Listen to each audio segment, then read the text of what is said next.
Welcome to another video from DIY Daily. Just got a really short video just showing you how to replace the headlight switch on this 2006 Audi A4 B7. It's the same on the B6 models, and it's the same for some of these switches that are slightly different as well.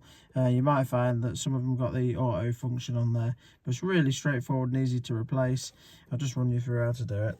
So you just need to be on the 0 position, press the button firmly in, slightly tweak it to the right, and then pull it straight out. It's just got a couple of locking tabs on the back. When you do that, it just releases them to pull it out. Once you've got it out, to get the connector off, you've just got a tab on that side, tab on that side. Just squeeze them both together while working the plug out, and then you can just swap your switch over. So as you can see, really straightforward to replace. Just thought I'd share the video in case anyone needed to know how to do this. Thanks for watching, and we'll see you next time.